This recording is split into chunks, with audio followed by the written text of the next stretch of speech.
They present themselves as a religion built on love.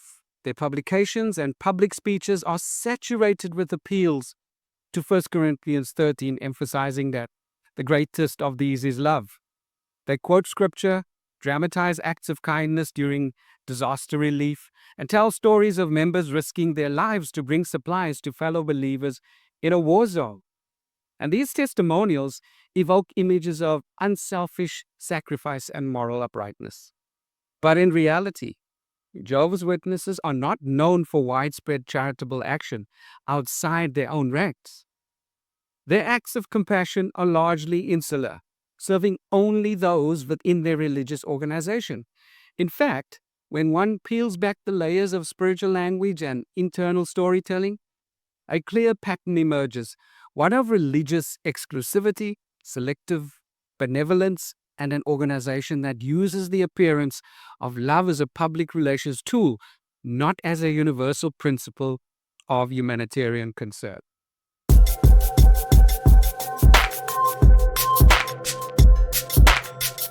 Now, at first glance, Jehovah's Witnesses appear committed to the Bible's message of love. They often cite 1 Corinthians 4 verse 8, God is love, and build many of their teachings around this core concept. Watchtower articles, public talks, and convention programs regularly stress that true Christians must be motivated by love for God and for others. However, there's a significant caveat in their interpretation of others. And in a latest JW Broadcasting video, Mark Sanderson of the governing body reveals the true nature of their charitable work. Well, what's the point? You see, Jehovah wants people who are not trying to impress other people, who are not motivated by a desire to gain some privilege or some position. He wants people who love him with their whole heart and who have that same love for other people that both he and his son constantly manifest. The others that the organization routinely references are their fellow Jehovah's Witnesses, their brothers and sisters in the faith. This is not simply an internal focus for efficiency's sake. It is a doctrinal stance rooted in exclusivity. According to their theology, only Jehovah's Witnesses are true Christians. All others are viewed as part of a corrupt satanic world. As such, non-witnesses are not considered part of the spiritual family deserving the same level of care and love. And this ideology leads to a deeper insular version of charity. Public appeals to love and sacrifice are aimed at inspiring members to serve one another, not the broader community. Even their own publications reflect this limitation. For example, the Watchtower defines unselfish desire as benefiting others, but always within the context of fellow believers. There's no discussion of loving enemies, strangers, or even one's literal neighbors unless they are part of the Watchtower fold. Nowhere is this selective charity more visible than in the realm of disaster relief. When natural disasters strike, earthquakes, floods, hurricanes, Jehovah's Witnesses are often praised in their own literature for their rapid mobilization and organized assistance. They deploy teams to affected areas, they rebuild homes, and deliver food and water. But there's a catch. They help only their own. It is explicitly stated and practiced. Their relief efforts are structured to prioritize baptized Jehovah's Witnesses. In many cases, even unbaptized children or spouses of members have been denied full assistance if they are not in good standing or recognized officially by the congregation. For instance, during Hurricane Katrina in 2005 and the Haiti earthquake in 2010, Jehovah's Witnesses organized internal relief efforts praised within their literature and meetings. Yet there's no record of them offering help to the general public beyond their membership. If there's any proof of that, let me know in the comments. In contrast, organizations like the Red Cross, Doctors Without Borders, Gift of the Givers, and Catholic Relief Services rush into crisis zones and serve everyone, regardless of religion, race, nationality, or beliefs.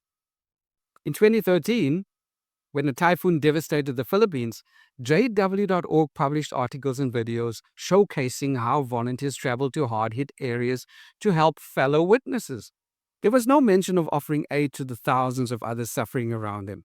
One could argue that every bit of help matters, but when love is conditional, it ceases to be love in the biblical sense. Brother Volodya in Ukraine is an elder and a regular pioneer. Now, he, along with 9 other brothers, volunteered to deliver food and medication to their fellow believers in one of the major cities there. Now, people in that city at this time are totally dependent on humanitarian aid because the shops and the drugstores are literally empty. They also bring gasoline to the local brothers who use their cars to help other brothers in that city. Risking their lives, these 10 brothers travel to that city 2 or 3 times a week, depending on when the heavy bombardment is occurring. They provide the brothers with their daily necessities, and they also transport those who want to leave the area. Volodya says this, "I'm not special. We're just helping one another, and we feel Jehovah's support." What an amazing thing, brothers and sisters, it is to be one of Jehovah's Witnesses and to be surrounded by men and women who are motivated by their deep love for Jehovah and an unselfish desire to serve others. May we each search for ways that we can grow by love into more and more useful tools in the hand of our marvelous, our amazing God, Jehovah. The story of Brother Volodya is told with great emotion. A Ukrainian elder and pioneer, Volodya is presented as selfless and brave, risking his life to deliver food, gas, and medication. You are left with the impression of moral heroism. But a deeper question must be asked. Whom is he helping? The answer is consistent. Only other Jehovah's Witnesses. And while civilians in his city suffer amid war and shortages, Volodya and his team focus solely on assisting brothers and sisters. It's standard operating procedure. The story is told not to highlight altruism, but to reinforce the narrative that Jehovah's people care for Jehovah's people. Everyone else is secondary or irrelevant. And the Watchtower organization calls this agape love, the highest form of Christian love. Yet it redefines agape to exclude others and outsiders. The biblical Jesus told the parable of the Good Samaritan precisely to rebuke this kind of thinking. He made it clear that true love does not stop at tribal lines or religious affiliation. Yet, the witnesses continue to define neighbor love in the narrowest possible terms. The selective charity of Jehovah's Witnesses is not merely a theological quirk. It is a part of a broader control structure within the organization. By limiting love and service to those inside the faith, they create a powerful incentive to remain a loyal member. If a witness is, of course, disfellowshipped, excommunicated for breaking rules or questioning leadership, they are shunned completely by family and friends. And this includes refusing to say hello on the street. Now, imagine that, an organization that preaches love so fervently encourages its members to emotionally abandon their own children, siblings, and parents, all in the name of love for Jehovah. By confining acts of kindness to the in-group and punishing those who fall out of line, the organization weaponizes love. It becomes not a universal virtue, but a currency of control. Witnesses are taught that love is proof of true faith, but only if it is directed within the organization. Now contrast the practice of Jehovah's Witnesses with those of other religious and humanitarian groups who offer aid universally. Take the Salvation Army, for example. Despite being a Christian denomination, it serves millions of people around the world, regardless of religious affiliation. Through its shelters, addiction centers, food banks, and emergency disaster response teams, volunteers don't stop to ask if someone believes in their doctrine before offering a meal or a blanket. And likewise, Catholic Charities serves people of all backgrounds. from refugees to the homeless to victims of domestic abuse, never requiring conversion or religious commitment. Islamic Relief, a global Muslim charity, offers aid in natural disasters, famine zones, and war-torn countries without demanding recipients adhere to Islam. Even secular NGOs like the Red Cross, UNICEF, and Oxfam do not discriminate. Their mission is rooted in shared humanity, not tribal theology. This is the essence of love as described in Jesus' own teachings. Love that crosses boundaries, that uplifts the poor, that includes the outsider. In contrast, Jehovah's Witnesses may build a kingdom wall in record time or rebuild a flooded home for a fellow believer, but they will drive past a starving neighbor to do it. That is not love. That is religious favoritism disguised as morality. Still, it's important to recognize that numerous individual Jehovah's Witnesses engage in personal acts of charity toward those outside of their faith.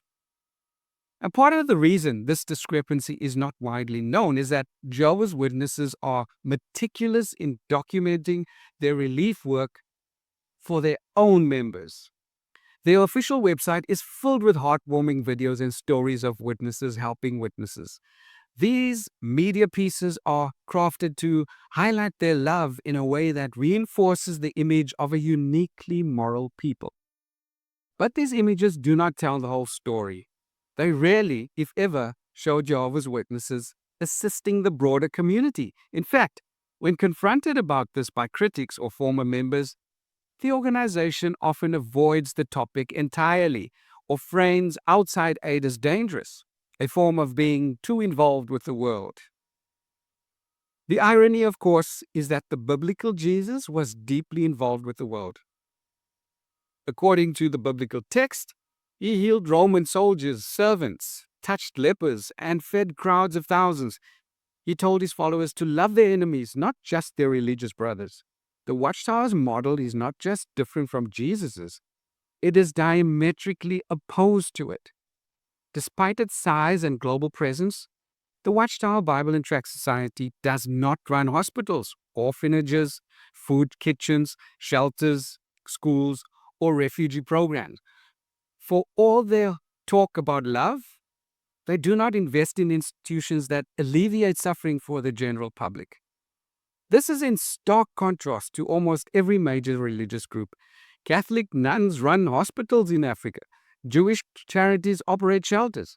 Buddhist monks distribute meals to the homeless in Bangkok. Sikhs offer free meals to anyone who walks into a gurdwara. Jehovah's Witnesses do none of this. They insist their priority is spiritual food, teaching people their version of biblical truth.